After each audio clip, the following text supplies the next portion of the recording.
Hello, you're listening to the K-12 Tech Podcast, bringing you insights into the world of education technology. Stay tuned as we discuss the past, the present, and most importantly, the future of technology in our schools.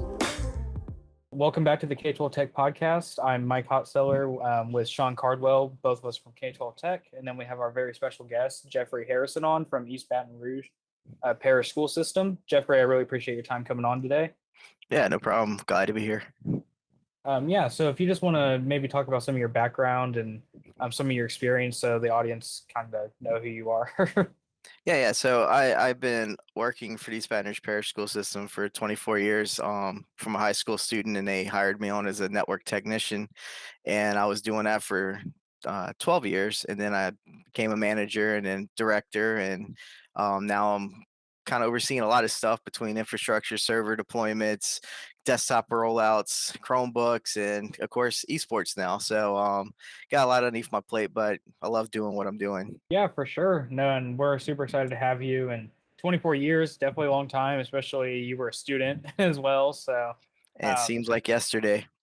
Yeah. Oh, trust me. I'm not quite that far out of high school, but kind of feels the same way for me because I actually still work with my old high school through K-12 Tech. So it's actually really cool to see. I'm just interacting back with my former teachers and tech directors and things like that. Oh yeah, definitely. So you mentioned esports. So that's kind of today's topic, and what we really wanted to delve into was just esports in schools, such as like starting up the program, and just some tips and tricks for other tech directors.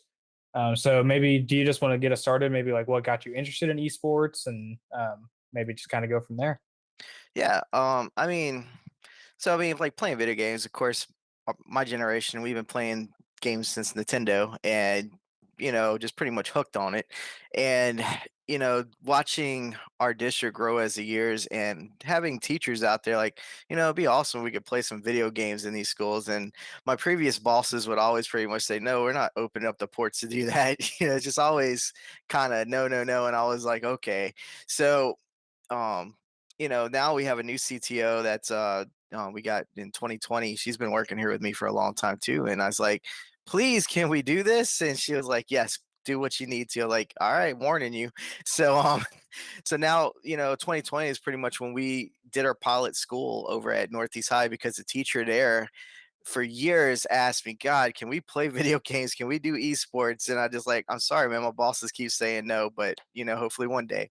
So I definitely rewarded him with a pilot school because all that ambition he had to do something, and of course esports is not the cheapest thing to do sometimes too when you're trying to get a lab put together and everything. But our IT department sponsored it and put it together for him over there. And I said, okay, so you're the pilot. You need to make this thing shine. You need to make it look so good. So, other schools will start just buying into it because, we go to schools and we present to them and they're like, it's just playing video games. They don't get the whole concept of what we're trying to achieve here.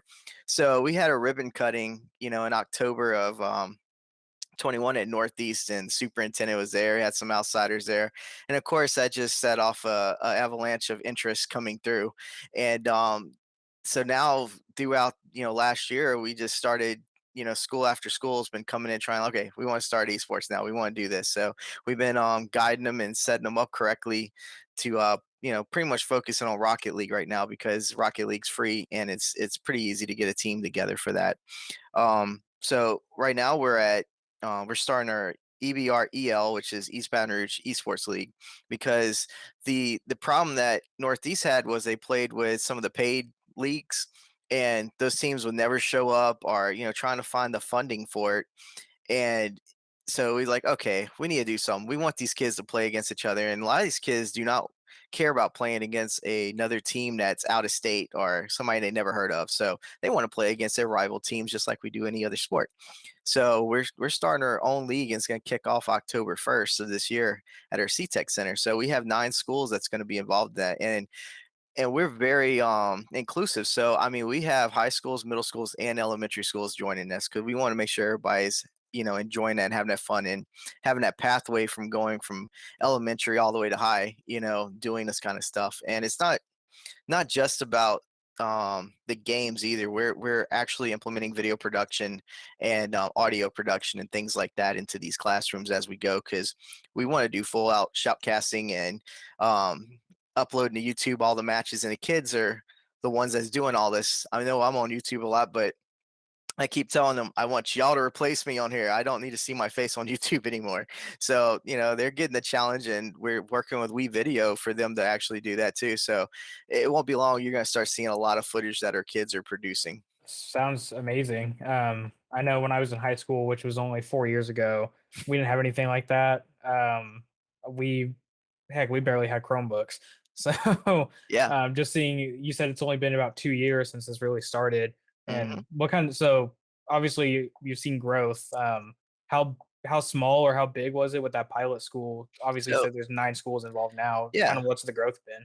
Yeah, that pilot school, I mean, you just have one school up there and another school got a grant to do it from our donation to do it. And so it was really just two of them, but then they were using like Play Versus to play against other schools. But again, as I was saying, we showcased what can be done at the schools through all those, activities. And then I mean, it's just like today I got 3 emails saying, "Hey, we want to join your league now," because it's just getting out there. So um, you know, so basically we had 7 other schools that's joining our fall league, but now I'm going to be up to 16 teams in the spring league, because the teams that's coming on right now, it's like, we can't wait for y'all to play. I'll get you in some exhibition matches, but you have to wait till spring for your official part of our expansion league, because it's just, we have to focus on these 9 right now and make sure that everything runs perfect for those students. So it's growing pretty big. My goal is to get, up to 25 teams by the end of this school year. Just going out there and hustling and showing what you can do with this. You said you have a lab, so is it all just gaming PCs that you guys built, or did you have them bought or built for you and brought in, or how did that work? Yeah, so those are Asus computers we just bought basically and put in as labs. I did have a goal of letting us put together our own computers so those kids can learn that IT piece of the puzzle. But every time we started pricing things out, it costs more to do that than getting a pre-made computer, unfortunately. But hopefully, with maybe things will stabilize out there. We can go that route in the future for sure. But yeah, everything's just pretty much already built together, and we just assembled it. Gotcha. Yeah, trust me, I understand pricing on those. I've been looking hmm for a new graphics card myself, and they're not affordable right now. So, Oh yeah, definitely. um, but no, I definitely think in the future, if you can have the students build their own PCs for that, I think that's such a good skill to have, and it's just fun. I know I had a blast when I built mine. So, Yeah, and it gives them um, some ownership of their lab too, because hey, I built that computer I'm playing on. oh yeah, definitely. And then if they win on that computer too, they'll want to take it home with them. Yeah, and um, hopefully if they broke it, they know how to fix it. yeah, well, we can hope. Hopefully, they don't break it. That's true too. Sometimes like, they get carried away. You have to watch. Yeah, you got to get those celebrations. Um, so I know obviously that had to have cost a pretty penny, and you kept saying it was funded by you or you had a grant for it. Can you maybe go into some of that about what the So total yeah, costs were? so that lab up there costs about $20,000 to do. So it's a hefty penny for schools to afford that a lot of times. But our IT department paid for that, and some of the other schools, I actually seriously was at Chick-fil-A one morning with one of our vendors and said, "Look, man, this is what we're accomplishing right now, and this is where I like to get to. Are you going to help me?" And he's like, $30,000 just like that. And I was like, okay, so what we're going to do for you is, this is your lab. Your name's going to be on it, just like if a football team had a stadium and they got a sponsor for it. So this is your lab now, but also these kids are going to be making commercials for your company. So it's kind of how I try to do deals with people when I can. Like, what can we do for you that and how can we have a partnership here, not just me asking for money all the time. I don't like doing that. I like having some kind of partnership with them. So that's ways that I try to work it out and get stuff. So we had 2 schools, no, 3 schools that were purchased by vendors that helped us out that we do business with. So I guess kind of piggybacking off that, I know you were saying you try to position it to where the students are going to do commercials and put the name on the lab and everything. What are some tips you would have for other tech directors that maybe want to get an esports program started? And obviously, I know there's so much involved, recruiting students, the funding, everything. what are some probably the biggest pieces of advice you would have? Yeah, I would start off small, like do a pilot school, get all the kinks worked out first before you say, okay, let's do this at 10 schools right now. And then you have a headache for a whole 3 months trying to figure it all out. But if you get that one site set up and you have your networking and everything, because, IT people like me, I'm thinking, cybersecurity. So how do I route this traffic out and still be secure? So I have one idea, but another tech director might have another, VLAN or network. While I say, okay, I'll tell my firewall to allow this one IP on the router to let that information out. So I would say start off small and get those kinks worked out, and then grow from there. Because if you start off small and really promote that project and show what these kids are accomplishing in there, then it's just going to take off.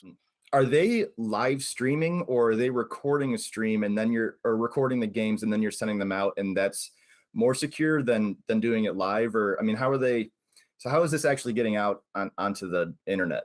Yeah. So, what one of the schools does, they do Twitch, but there's no shoutcasting being done right now with that. So it's just the videos are going out so people can see the matches, the students can see the matches. We are gonna work on trying to do live shoutcasting soon. It's just you got to get that trust made with those kids. If you find the kids that might be a job for them at a later point, being on a news team or a broadcast team. They're not going to just accidentally say cuss words all the time. You have to worry about that being live because they want to do this, so they're not going to mess up. But I did have my hesitations last year about just doing live broadcasts and all that because of those kind of reasons. But we are going to start trying out for some of that kind of stuff. We also have a school that they're a foreign language immersion program, so they speak English, French, Spanish, and Mandarin. So we're actually teaming with them, and going to let them do some of the play by play in 4 different languages, just to bring another element into this program. That's one thing that we always try to do is look for what a school already has established and try to see how we can tie into that program at the schools. So I guess one of the big things I really did want to touch on, and you mentioned posting of these videos. I see them all the time on your LinkedIn, Mhm. and some of the stuff that really got me was all the community involvement you've been doing with it. Like I've seen Right. videos of your teams playing against like the police department and the fire department. Could you maybe talk into what goes into that? How you were able to get them on board to do that with the kids? Yeah. So we do work with the police department because they come in and protect our kids and things like that. And a lot of these departments, they want to be in with the kids and doing different things and life skills and all that. So it was just pretty much just reaching out to them. Hey, y'all want to come play some video games? You got some firemen or you got some policemen that know that want to play a video game with us. And it was just simple as just asking. If you don't ever ask, they'll never show up. So just send it out to their communications representative and our community representative and say, hey, let's set up something, because what we did this year was actually do some road shows. So since we didn't have it everywhere and we are trying to promote esports, we took it to the schools. So we did 11 shows where we went out to each of the schools and play video games with the kids, mostly with fifth graders, because we're trying to catch on to them, because we know a lot of times when they get to sixth grade, sometimes if they get lost or we have dropouts at that age, because we have our community is just, it's a poor community sometimes. So we're trying to make sure we're reaching out to these kids and say, hey, you want to stay in school. Here's something that's very exciting to do after hours now and pull you in. I know when I was in high school, it was ROTC. I couldn't wait for the day to end so I can get on the rifle team at the end of the day. So it's just trying to find these activities to pull them into. So the police department, they came into one of our schools, Twin Oaks, and it was really funny at that event because they were getting a little rowdy at the table when the kids were beating them. I had to go over to their table like, hey, language, because they were getting a little crazy. And then the fire department came to Cedar Crest, and they weren't as bad, but they didn't bring the fire truck, so I was kind of disappointed in that because I wanted to go play on that while they were playing the video games. Um, but we also teamed up the library system too and did a match, a public match over there. Had a little bit of turnout for that, and then we our BREC, which is our park and recreational system, we're trying to reach out because they have places all over and they do some kind of esports. But we're like, hey, let's work together. We can enhance your program, you enhance ours, kind of thing. So we definitely reach out around the community as much as possible and bring people in. We've been working with iCare and things like that to show these kids about suicide preventions and all of those kind of things too, just to catch everything we can. I'd say no, that's honestly really amazing. But yeah, and so I know the program's only about 2 years old now. But kind of what benefits have you seen in the students? Like, have they done better in classes? Are they more excited for school? Are they potentially like looking at careers in this kind of field? Have you seen anything like that from this? Yeah, most definitely. I mean, just since it's so young, it's hard to get a lot of those stats right now. But from just doing the road shows and getting some of the feedback that we got was, man, like some of the kids that got the MVP. I mean, so the way the road show worked was we had a name picker that popped up on the big smart board. So if your name got pulled, I mean, it was like Price is Right. Come on down, let's play video game. And we had a little tournament. So um the kids would play, and then at the end you would have whoever had the most points was the MVP of the game. So we let them hold the belt, take pictures with it and all that kind of stuff. But that wasn't it. We had our Bandits champion. Our Bandits is actually our IT esports team. So we play games, just like the kids do. Every night we usually get on Discord and play Rocket League because we're trying to practice so these kids won't beat us when they get to middle school, because they do. I don't even want to talk about Northeast, how much they hammered us, but it's um but anyway, our Bandits champion, he was playing as an antagonist, so he would come down with his music playing. I try to blend in WWE and esports a little bit. It's all about theatrics, because I find that these kids remember that more than what the end of that game was or what that score was. It's a lasting memory. But some of the kids that got the MVP, when you talk to the teachers, they're like, that was the quietest kid in the class. They never had any emotions. They're always just sitting in the back. Some of them don't even do that much work sometimes. And I never seen them like that before. So it just shows me, man, we're doing a positive difference in some of these kids' lives and changing them, where they can do this now, and the kids are all like, hey man, you beat the champ. They're a totally different kid now. You brought that out. I mean, we have had kids with autism and everything else playing these games, and just see them in a different aspect than what you really think that kid's at. But they're totally different. But it's so we got all their names recorded too. So a lot of them are in 6th grade. So I told our techs, whenever we have a minute, I want y'all to go find those kids in those classrooms too, and just do a shout out. Go, hey, I remember you. You beat our champ. Just embarrass them, But everybody gonna start looking. Wow, okay. But a lot of schools will have their esports programs hopefully established in a couple of years, and man, now you got this kid that's walking around, that beat the Bandits champ somewhere.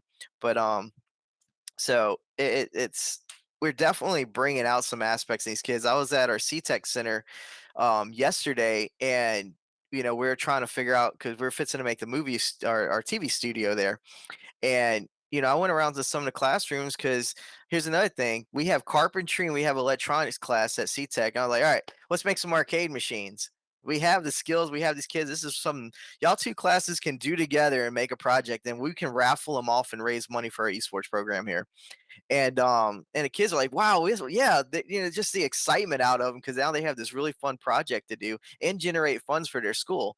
But then I was asking them, all right, how many of y'all are in 11th or 12th grade, has a vehicle and want to be on a podcast or a video show on YouTube talking about esports? And a whole bunch of them like, definitely. So I was like, they're ready to do a lot of these things, and opportunities that they would never have, they have now because of this program. So I know you were talking about the program expanding to, 9, I think you said 9 schools at this point. Yeah, we're at 9 right now.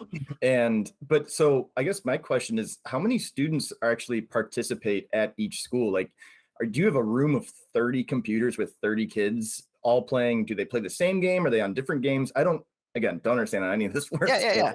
So like Northeast, for instance, they probably have about 15 kids, and you have one team doing Rocket League, and you have another team doing like Smash Brothers on the Nintendo Switch. So they do have different, teams. But like even if you had too many for Rocket League, somebody could be sick one day and you need that backup because it's a 3 versus 3. So you kind of have like your first string and second string, just like football or any other sport. So I know they have about 15, and we kind of say minimum of 9 for each school, just to make sure you have enough players. But I mean, my thing is more to merrier. We can fit kids in wherever we can, and it's not. And some of those kids, like when we're signing them up, we're like, okay, if you don't have enough room to play Rocket League, you want to do the video camera, you want to do the editing, and then they get into that, they don't even care about the video game after that. I know since I've been doing video editing again, I haven't done that through high school now. I can't get off of it because I'm just having too much fun doing it. So you just gotta, you'd be surprised you put a student on something different, and they like, okay, I'm good. You just find that thing that they didn't know they had, and now they have it. So how much then? So is this a club or a class? For the most part, it's an after school club, just like any other sport. But we do have like Northeast actually made their video production class a classroom environment now, so it's actually a course credit. Over at CTech, that would be all pretty much classes where we're working on doing a 9 through 12 video productions, class. So I mean, 4 years of it and get all their Adobe certifications and credits.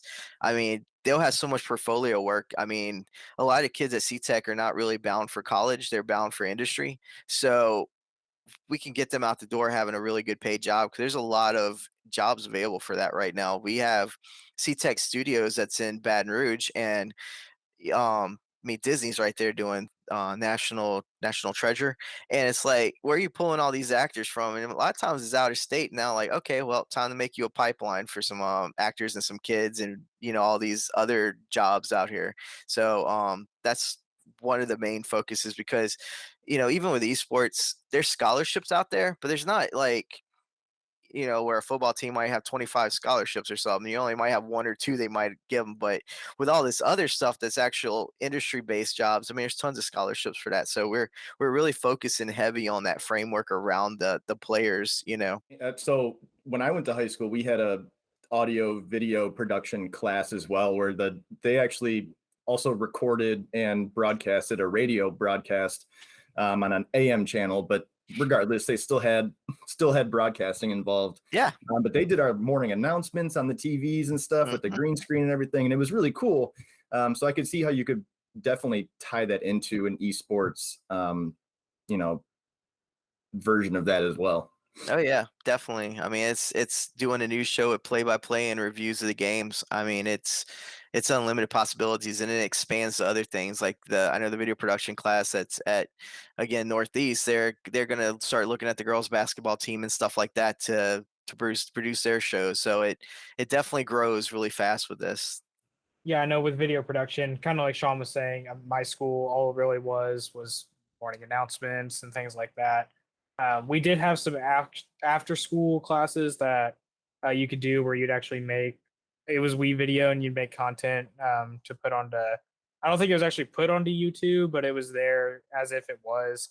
Yeah. That was kind of the whole concept of the class. And I do really like the idea of using esports as another way to funnel kids into industry. And I mean, it's even IT, it's a good starting point for that. Yeah. The broadcasting side, everything. Actually, funny enough, when I was in high school, I got offered a scholarship for esports from a university in Ohio, I think. I didn't take it, but is that something that you're maybe looking to do in the future if you ever get enough funding, is maybe offer like a small scholarship to like a student or something, like, hey, here's $1,000 to go to college. Just obviously to be small, certainly starting out. Is that something you're looking to do, or? It's a good idea, and I think what we would probably do is just try to find a vendor or one of our partnerships to try to do that kind of stuff with us. I don't know, like using public funds. I don't know if that's how that works on those kind of fronts on handing out money to kids like that, but it could be a possibility. I don't know that much information about that part, but I know the people we work with, they can definitely do things like that though, because I mean they sponsor our food for our events and things like that, so I'm sure that's open to do small scholarships and things like that. So on that subject then of money or scholarships or whatever, from what I understand, streamers on like Twitch, right? Twitch, yeah. Will make money based on how many viewers they have or followers or whatever it is. Do the students in these clubs, do they have the potential of making money off of what they're doing in the esports club, or is that kind of something where it goes back into the club if there's enough viewers and that way you guys can fund more things in the future? Or Yeah, so to monetize Twitch or YouTube or anything like that, it's pretty much a high threshold to get into where you're making something. So what I've been telling the schools is to send me all the videos, and we put them on our one channel for esports. And once that starts building up in funds, and we can distribute back out to the schools that way. I mean, I don't know how much it's going to generate until we get to those, but that's what we're working on right now. We're like at 380 subscribers on YouTube. I mean, it went up from 30 something 2 weeks ago, so it's definitely climbing pretty quick. But until we get to that threshold YouTube says, and I can click on monetize, and we can start seeing, it might be pennies for all I know, but I'm hopeful that it will generate a good bit of funds so we can bring it back. Because I mean, heck, if I can buy a Switch for every school that way, then that's something that they don't have to buy. Makes it easy. Yeah, and I know I can speak on the Twitch side a little bit. So I'm an affiliate on Twitch, and I have been for a few months now, and I've made a grand total of $27. So it definitely takes some getting going. I know you'll probably have a little bit more success with just it's students, and I feel like a lot of people are really going to be interested in that. And then you've already got a little bit of a following on LinkedIn, on YouTube, so I feel like you'll probably start off a little bit quicker. But yeah, I know it takes a little while to get going for sure. And then I know with Twitch they have like a payout minimum. I don't know if YouTube has anything like that. I know with like Twitch you have to make a certain amount of money before you can even withdraw it. Right. It's pretty low. I think it's becoming 50 now, which isn't that bad. But so like for me, that money's just been sitting in there. But hopefully for you guys, it'll come out and actually be able to hopefully, like you said, buy a Switch for every school, or if you do decide to go into paid games, you can buy you got to buy of that game for every account, or however. I don't know how you're handling, like if you have an account per school, or if like multiple accounts, however you handle that. Yeah, we've been like for Nintendo, we just been buying the actual game at this to buy and put in there. So we don't have to.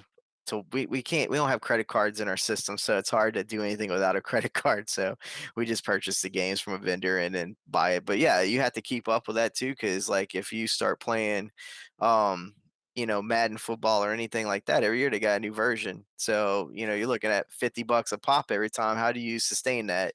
So hopefully you do make enough money on that route, then yeah, we can sustain that.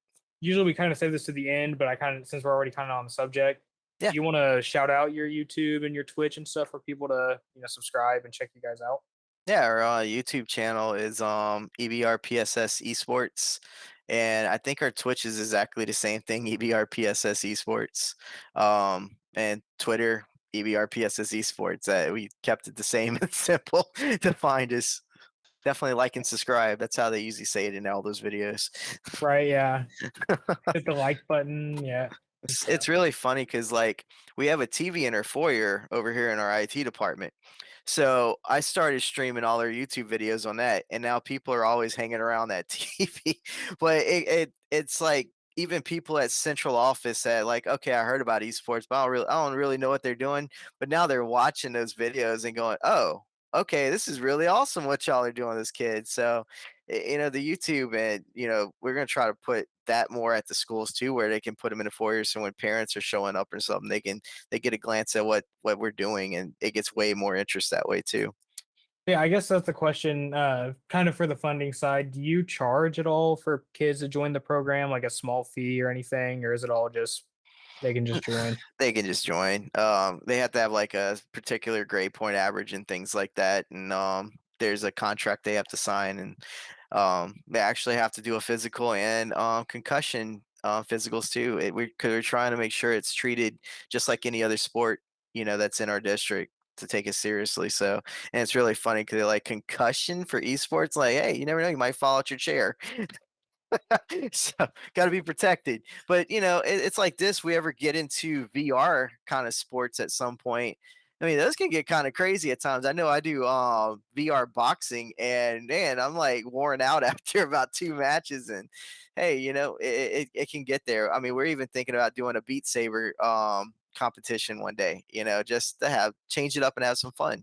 Oh yeah, no, Yeah, that you would be can't fun. play Beat Saber if you have a concussion. I mean, I've played it one time and I ended up falling over a coffee table because I didn't know, like, you lose where you're at. You know what I mean? Right. So yeah, I can see Definitely. how VR, you definitely need to have a physical done before, and you're away from every object in the room as far as possible. Yeah. But you can't say, hey, you're getting physical activity doing esports now. Even if you're playing a regular game and you had a VR station in the back, and like when you're in between games, just do a quick 5-minute VR game or something. So you can always include that physical activity in this. Do you think that's something that you would ever actually include with like, obviously this is probably gonna be down the road, but with your like physical education classes and stuff, like a VR kind of like workout regimen or anything like that? Do you think that's something that you would look into? Uh, I mean, I wouldn't really have control over that, or our activities coordinators and directors would be more on that kind of stuff. But I know they at one school a long time ago were doing Wii Sports, and so they were doing stuff like that. But I think they stopped after about a year. I don't know if just Nintendo's stopped working, or I don't know what happened to that program. But that was like something that you even saw in the news trying to take off a little bit. But I know it's always a possibility. All it takes is just one teacher to get that idea that let's do this in the school, and then it just takes off too. Um, so you never know; it could happen, especially down here where it's 103-degree heat index all the time. You kind of want to stay inside. Yeah, I probably wouldn't want to go outside all the time for that. So, no, I mean, I definitely, and again, with technology and just everything, there's so much you can do with it. And I Mhm. mean, it's gonna be one of those things that's always gonna be around. So I think this esports program, most kids, sorry if I'm wrong, but most kids are into video games Oh yeah, nowadays. Um, and so it's a really good way to, like we were saying, get kids involved and just there's always going to be a future in tech, and whether they want to do it as a career or not, it's still a good way to get them in, get that background, because it's always going to be useful. So oh yeah, definitely. That's what I'm saying. That's why we keep promoting the ecosystem around this esports program as much. I mean, even in May, we're gonna have like an Academy Award show for whoever did the best shoutcasting, the best video clips, best replays, best sports team. So we're definitely going to shout out to all those type of people too that's playing. Even our Hall of Fame, it's not just for the best players; it's kids that's getting all these Adobe certs and everything while they're in this program. Because I definitely want to promote the academic side as much as possible. So is someone who again has never played esports before. You keep talking about a lab and all this video production, everything that goes into it. So if you were to describe like what does a esports lab look like? I mean, what is it? Is it 50 computers and a bunch of TV cameras around? Like what is an esports lab? Yeah. So what our standard is trying to be. It depends on the classroom size too, because some schools they just don't have a big room for us to put this in. But we have converted some old computer labs into esport rooms. But the size of computers is usually about 7 of them. So you can do 3 versus 3 with one teacher workstation that it can be the host machine to record all the matches or stream all the matches and all that good stuff. And then on like the other side of the room, you usually would have a shoutcasting desk or a green screen, and the camera setup. So you basically have a whole production studio with esports built into it. Is the way I kind of envision things when I look at a lab. But you might have some schools that we only have room for 3 computers in them too, and you just make the best of it. I mean, there's one room that's kind of like almost size of a closet times 2, and we just squeeze everything we can. But on camera, it looks bigger. But some schools are packed and they want to do this, but this is all they have to do. And then one school, they don't have room at all. And we're like, okay, well, just get a mobile cart. We'll do a mobile lab, bring it out to the library, and this is your you know you do esports in the afternoon and roll it back in. Just again depends on school environments. They're all different. Are these desktops or are they laptops that are kids playing on? Like how difficult is it to move the lab around? Yeah. So for the esport labs, they're desktops. It's just it's the stationary. I mean, the desks all have LEDs on them. I mean, it's another award we're getting, who has the coolest esport lab. So we let the schools go crazy with their labs and make it unique to them.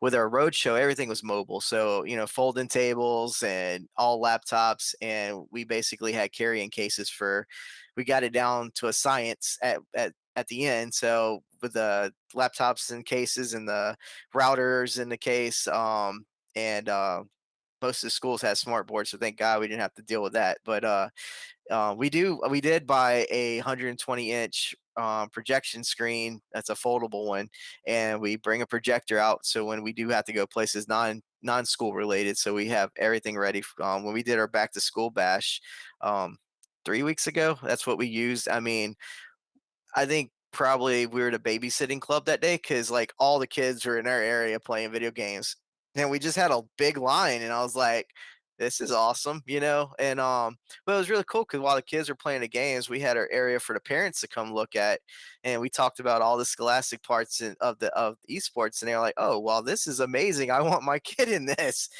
So it's. Yeah, I think esports is going to be a big game changer when we just even see the parents look and see what this is about. Kind of like you were saying, or when there's a will, there's a way. I mean, if kids want to play, no matter the size of the room, no matter what you have to do, you're going to get Yeah, it done. yeah, and even for the schools that don't have esports at them, we actually have a esports student ambassador program we have.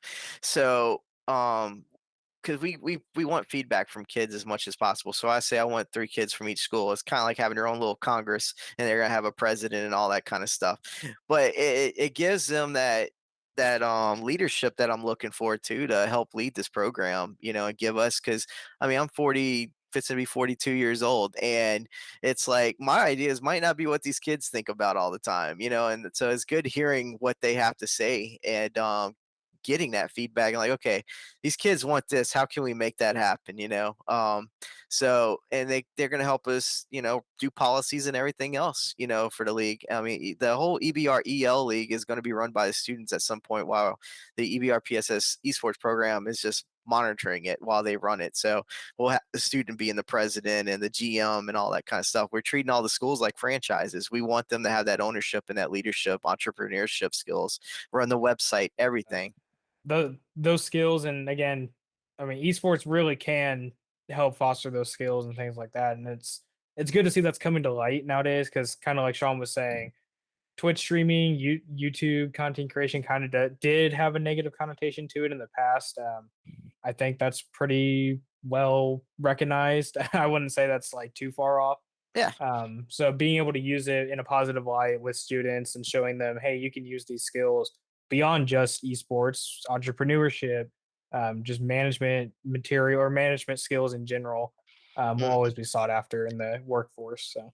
Yeah, because I mean, if I was in high school and we would have had this, I would have ran for president for my esports club in a second. Because I would have been like, "Oh, we're gonna make this the baddest esports club in this city," because that's just the way my brain works, So there's tons of other me's out there, and I can't wait to meet those kids and feed off of them and make this one of the hottest esports programs in the United States.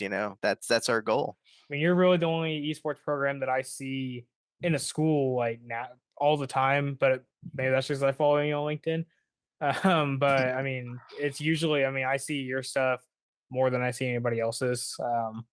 And so, I mean, that's a testament to you and your program that you're definitely doing the right stuff. You're getting out there and you're hitting the algorithm and people are noticing. So Yeah, I'm enjoying what I'm doing. I think that's a big thing too. 'Cause some people they're doing stuff, but I don't want to say they're not enjoying it, but they're doing it because they're doing it. While me, I want to see these kids develop into something awesome. Our district gets so much negativity all the time with, between low test scores and just the kids that we have here. And if I can be just some little part of turning that around and showing that, yeah, these kids can do some amazing things. We just got to you give them the tools and the skills to do it, and just watch what happens.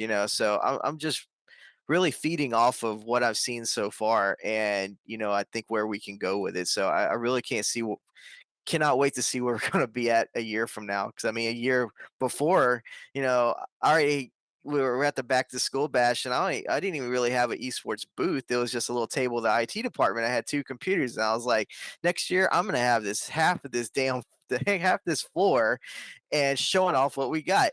And be dang if it didn't happen. You just got to set those goals and get that energy and get people behind you. I have an IT staff that's amazing, that's underneath me, and it's our bandit team, and they want to see the same thing. So they're helping as much as possible make this happen.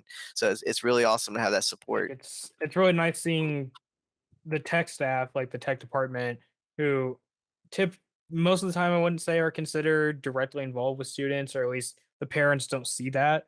Mhm. So it really is cool seeing that the tech department is getting directly involved with students and fostering their skills, their education, their interest, everything, just Yeah. like a teacher. So Yeah, we're just trying to make a difference. That's pretty much it.